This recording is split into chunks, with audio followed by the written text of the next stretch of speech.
Hey universe. It's 2:52 in the morning. The morning of August 7th, 2022, per the calendar of the Pope. And I haven't even listened to the last one because I'm with almost 100% certainty. Sure, I said absolutely nothing because what I did in in true John fashion was sign on to talk about something specific and then immediately wandered into something different and never even close to the territory I initially envisioned recording. So, does that mean that I'll be there now? Well, somewhat. But with the lack of fulfillment that the last podcast recording um, sustained, it seems only fair that this time I come with a destination to which I will point over and over again because it will be staggered steps to reach anyhow.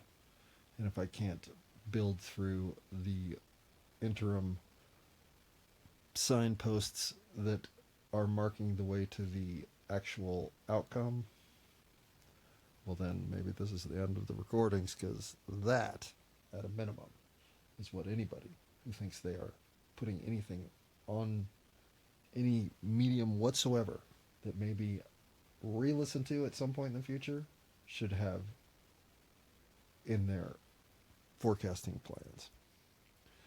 What you do with that? Well, we're about to find out. But one thing we're going to do is... shit. I can tell you this. You do not want to be battling cannabinoid hyperemesis syndrome. It is flat out terrible. But it does seem to have a somewhat manageable scale, although the last 7 days have certainly put that back into question. Because, again, all I do is spend time trying to coax my small and large intestine to do the job that they just naturally do in almost any other circumstance. And that's not a fun predicament for you and your small and large intestine to be in together. Trust me. And I believe that it is directly related to consumption of cannabinoid. For me, it doesn't matter if it's in edible, plant, derivative, concentrate, any of it is liable to set off the discomfort chain of events that will only cease to occur if you no longer smoke the crack. Yeah, no smoking the crack. Maybe smoking the crack would balance it out. What is it? Cocaine? See, so I guess if you run into this issue, then you have to develop a cocaine habit so that you can first bump dump your way out of the problem. But if that all sounds like way too much of a drug regimen on which to be, considering you're already hooked on caffeine and who knows what else, well, I'm with you. So I tried to quit smoking pot for good. Thought I had maybe the impetus to follow through on that and didn't get but 7 or 8 days into it before I was like, fuck this. I would rather deal with a gut locked up and bowel movements stuck like a barge in a in the, what was that, the oh god, I can't believe I can't think of the name of the canal. Well, we know it wasn't the Panama Canal, but whatever locked up over there. The Suez Canal has to be.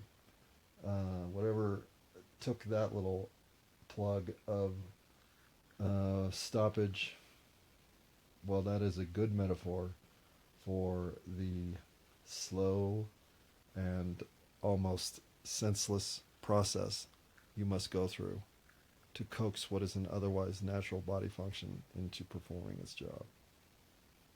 So, as I take this bong hit, it now offers me both the up and downside of the physical experience that comes with being high or being so full that you just cannot leave the toilet. So then, why the hell do I keep smoking pot? I guess because I'm addicted is my first response. And I don't feel physically addicted because I never miss the actual element of smoking. I miss the stress release, the mental state of thought progression. Frankly, the ability to shut down the world's chaos, ignore it. I don't know. I can't live on this planet without something that shuts out the noise. I can't imagine any of you human beings out there listening for any reason feel any differently. I'm certain there could be some level of Garden of Eden euphoria that might keep me from feeling like I gotta go take a bathroom break and hit the pipe. But even then, I don't know. I like having my mind altered. So, what am I going to do? Well, stay away from alcohol. Because as mind altering and as giddy as that can be in the smaller amounts, in the amounts I inevitably gravitate toward, alcohol's a pain in the ass. So, it's another reason weed has always been the most attractive, is that it is indulgent resistant. It is overdose non-compliant. It is too much, makes you nothing but sleepy or silly or hungry or horny. Whatever it doesn't make you aggressive, belligerent, and an asshole. Unless you're already those three things, in which case it likely will calm some of that down, but it can't cure you of that. Being a belligerent asshole, I can speak to that one. But it does not overcome physical setbacks. Physical setbacks are not the sort of trade-off that mental release should be exchanging. So I'm certain that a large portion of the chunk of time I wasn't recording has to do with the fact that, well, I wasn't smoking pot. Not with any regularity. And honestly, that can, it can snuff out my muse, that's for sure. And as evidenced by this morning's recording, which was marijuana free, there's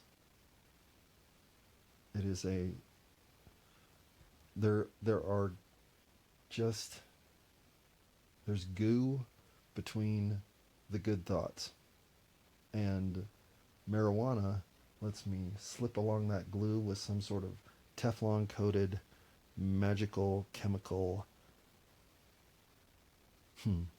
frictionless and electric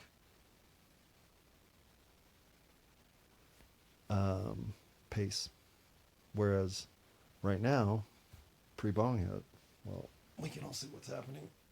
These 9 minutes and 55 seconds have felt a lot more like 19 minutes and 31 seconds.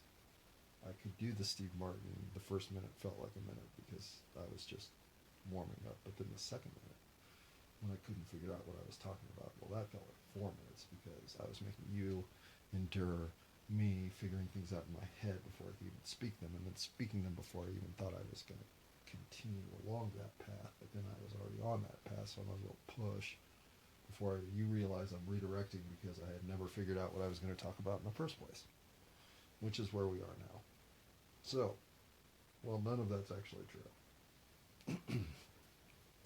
I guess if we're going to come to any agreement that going forward there must be certain baseline expectations among all of us, well, objective truth.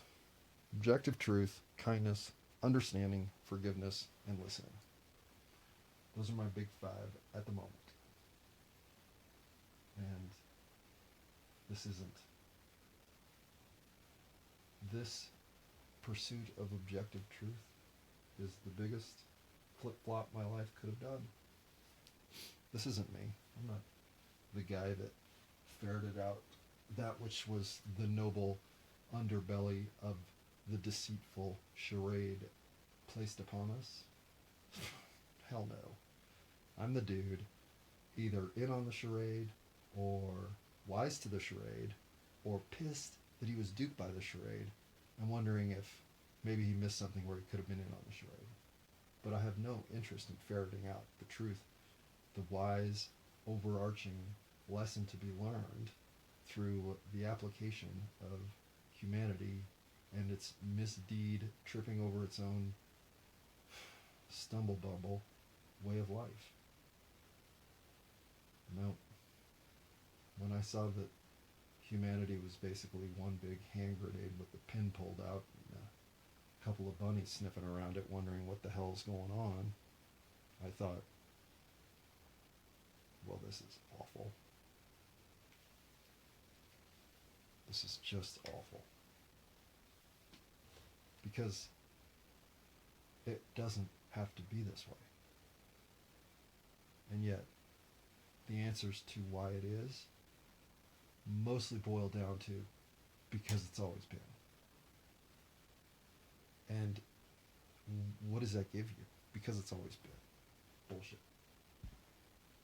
Those who don't know history are doomed to repeat it, but those who do know history are doomed to mimic it exactly? Bullshit. In fact, it is my opinion that our distance from our own species' personal history is the greatest mind buffer we suffer. And no, there was no intention to rhyme all those words with tougher. So sorry, but if you're going to tell us that we are happenstance on a godforsaken rock in the middle of nowhere with the opportunity of connectivity to anything other than that which we can experience right here, right now, in real time, is zero, well, it gets awfully hard to wander off of the nihilism of the companies, those scientific points of data.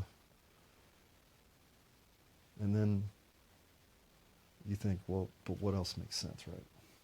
Of course we're the chaotic outcome of a chaotic universe producing chaotic systems that have these chaotic developments into chaotic consciousness that turns all chaotic and blows each other away with weaponry of unbelievable destruction. I mean, that was the road we're on. That was the inevitability of life while we were hiding under our desks, right?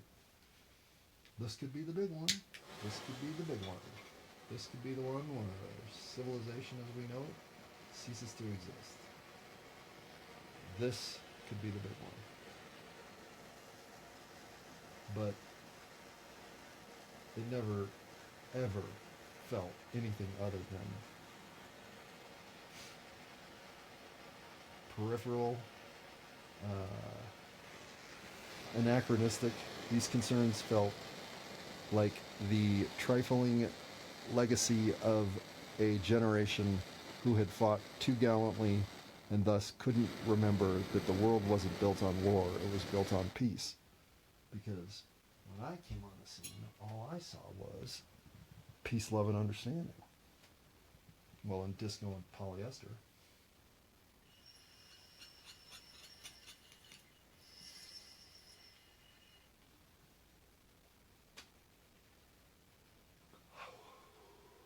And Star Wars. And you're given everything from Saturday morning cartoons to the scholastic library books that you order on a bi-monthly basis to the adults in every realm of life, whether it be your little league coach, your fourth grade teacher, or your next door neighbor. Everybody was abuzz with potential greatness that was to be realized in my lifetime. Whether it was flying cars or curing world hunger, solving AIDS, it didn't matter. Wherever you looked, wherever you saw something that wasn't completely optimized for mankind to accelerate in greatness, well, somebody was either working on it or about to figure out that it needed help so that we could get on it and fix it. Everything that was being sent your way from all influences, from textbooks to, well, I never went to church, but I was in the Boy Scouts. The potential was unlimited. In fact, it was as if the generation behind us was somewhat envious of us for knowing how much of the work they had done that we would no longer have to endure. And specifically, I speak about social norms and the progress that women and minorities made in the American nation over the course of the 20th century. Now, the fact that most of those gains have turned out to be illusory in nature, well, that's just one more way that this isn't the world that was supposed to manifest. You don't conquer the hatred inherent in the dissociative mindset of racism. You don't tear those walls down socially only so that you can resurrect them a decade later, or secretly resurrect them the very next day. Or do you? I mean, if you start to think, but this can't be the way things go. We were on the right path. How did it get so screwed up? Well, there aren't a whole lot of historical references on which to draw, unfortunately. But even the ones that are there speak of the hubris, the mismanagement, the inevitable apathy and disinterest that befalls any group of peoples, no matter what they're up to. Sooner or later, they get tired of it, and they decide to either blow it up or get out of it and do something else. Maybe that's how it goes down. But again, where is the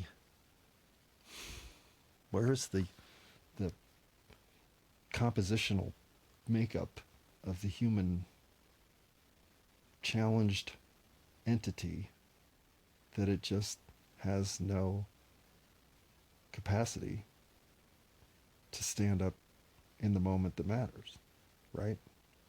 It doesn't seem inevitable. We don't seem built to fail. In fact, we seem quite the opposite. We seem, if anything, underutilized, emerging, truncated, perhaps intentionally. Because so much of what you think you should be gathering in your day-to-day information and decision-making criteria, all the sort of interpersonal humanity vibrations that take time to reveal themselves. But you can't deny the distinct looks and measures that your immediate family can take from a facial reaction you may make to a certain statement that would mean nothing to anybody else. But to them, well, they're well aware you just turned the panic button inside on full blast, because that statement, that's one they know. And so what do you do if you can't figure out a way to be exactly yourself on this planet full of critics and told you so's and what would be good for you advice? Where do you take that, right? Who can help you look inside you and decipher you in a way that's beneficial to you and quits the contamination of you that is otherwise bombarding you from every direction, everywhere you turn, every minute of the day? You are being told what to think, how to act, how to react, what to do when behaviors are challenging and disappointing, and then you are told to adjust to 10% less than what you were just experiencing because shit just got worse. And in some circuitous way, it's all your fault. So there's the solid messaging of, well, I guess if I'd have just stuck with those dressage lessons as a young lad and kept up with my Eagle Scout badges, maybe I wouldn't be working at Home Depot. But yeah, you would. If you feel something about yourself that is pressure from society, you're succumbing to it because something in your head says immediately, it reacts in a just let me have one quick say fashion. It isn't a seamless connection to the moment. It is a check-in from inside your mental head whether this moment has been massaged in a way that is now tilted against you. And for those of us who are just hyperly observant, and I'm not pretending that this is a condition that everyone who isn't hyperly observant sees less of the world than those who are. No. I think hyperly observant comes from two things. Number one, it comes from a frenetic character composition, whatever. It's not character, but you're just built a little higher strung. There are calm, sedative, and tranquil humans, and then there are the wound up tops. I do believe the hyper aware, unfortunately, are the ones trying to spin out some of that extra energy in ways that turn into noticing and observing detail at a level that is just insanely inappropriate. And it's not inappropriate because it's not available to be registered. It's not inappropriate because other people take offense at you noticing their slightly off mood today. It's not even inoffensive because other people eventually get tired of you always analyzing everything to death. Although I'm sure all of that plays a little part of it. No, the worst part of it is that if all you do is measure the room in detail, you do fail to look within. You do not understand that tranquility doesn't come from finally measuring everything in the room to the point that you can completely say you know how it all works and what it's all going to do. Because while you may be able to do that with the dresser extension rollers that are installed for drawers on a bureau, there are some places where measurements can be exact and expend predictable results time after time. Nothing in life behaves that way. In fact, life is so set up not to behave that way that any attempt to make that formula conform to your life will throw your life into some unmeasurable askew state. That's how it works. And that's not even just reverse psychologying life is the only effective way to keep us Sims moving left then right then left then right. Although, I'm sure some of that's in there. But it comes back to that level of balance that nature is constantly either moving toward or achieving. But no other state exists. So anything that goes up creates something else that goes down.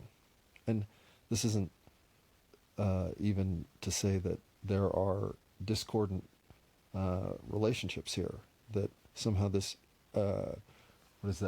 inversely proportional relationship between two elements are creating one positive and one negative outcome. No, that's just what humans think. Humans are stupid enough to put everything in a binary A, B, and A, if A wins, B fails. Well, no. In fact, in the universe, there's never failure. There's just persistence. There's just endurance. There is the understanding that the energies cycling through the universe that you're now 100% a part of, well, they influence everything, because all you are is universal influence to create this point in time and space for this reality you're experiencing, to thus influence time and space in this progression of humanity, hopefully, until a fulfillment of conscious connection to the universe at the highest level is available. And I read all these notes about star seeds or ascension plans, or basically it's the same 5-8 minute videos that just run again and again and again and again and again across like 40 channels.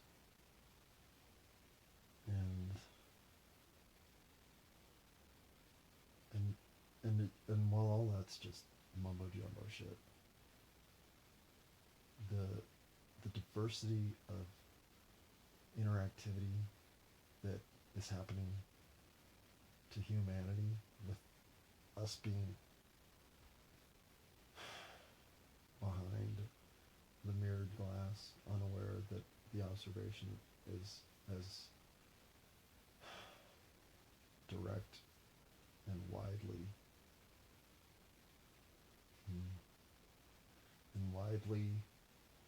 dispersed across interested parties. I don't understand why. I don't know. I thought for the longest time the planet was done. I thought this was the end of what was sentient humanity. I'm not sure it's not. But what has me recovering an optimistic feather of hope out of what still is 99% doom and gloom? But I didn't know that my journey was going to include players, key players, entering this late in the game. This is unusual, because for that life path to exist, a whole bunch of buffers are put in place to get you to that point. To both of you, to all of you, anybody that has to essentially non-attach for 45 years, well, that is counterintuitive on every level, whether it be career, companionship, codependency, addiction. You don't assume the human form to keep your mouth shut, your eyes down, and never talk to anybody. This is the social experience. This is the opportunity to individualize so that your experience, your unique experience in reconnecting to the collective, well, you'll never, ever forget it. And it it's delusional, right? To have these memories flooding you. But it's what's happening. I am certain that my imagination is running over. Because how else do you envision the realizations of nihilism is absolutely 100% untenable, for it fails to recognize the one thing that I didn't know until now, which is we all have a soul, and that soul matters. Because if we're not big enough to see our little individual single run of life that this is as influential as the sun creating the solar system in which we are allowed to exist and experience Earth 8675309. As important as any vein of lithium in Afghanistan, every molecule, every atom, every construct of matter in this space is playing its part to produce this consciousness experience for us. And if you've been here long enough, then you too may have time in this universe as nothing but atomic matter. And that part of knowing the universe contains the energy that is human consciousness in an eternal pursuit of what that consciousness can experience, well, I guess that's the first real moment of faith I've ever had in life. Because I do know that everything I just said, everything I spoke, is true. Because it's been my experience to have been through it. And the more I dream and remember it, the more it comes to me why I'm here. And I've always only known one thing about being on this planet. Well, maybe two. That I don't fit in. That's the maybe. And that I'm here to witness something. Or to acknowledge and record experience, report an event. Or perhaps be obliterated in a planet-wide catastrophe. In other words, I've always thought, while I had no real motivation, direction, purpose, calling, focus, other than ride as many of the roller coasters around here as possible. Because what do you do if you have no plan? Well, you go to the amusement park and fucking have a great time. So, I just didn't feel it was my place in coincidental cosmic creation of this body structure and lineage to feel all that attached to human life. Really, who cares? I wish I'd have been a dog. They seem to have a better run of it. So, what changes you from my life would have been better as a dog to, oh my God, I have a soul that's as ancient as the universe. Oh my God, I'm here for something important. And oh my God, so is everybody else. And oh my God, there is God. At least I now have a concept of God that is real to me. After having essentially 100% rejected the idea on face value from the get-go. But I always said, if the evidence comes my way and says, hey, have you thought about this? But what about this? Or, of course, what are you going to do with this? Yep. What are you going to do with this? Well, obviously, I'm going to continue recording in the most unlistenable format possible. At least that's what summer has basically been. For reasons that are both identifiable and still elusive. But the identifiable ones, the ones like, well, that cannabinoid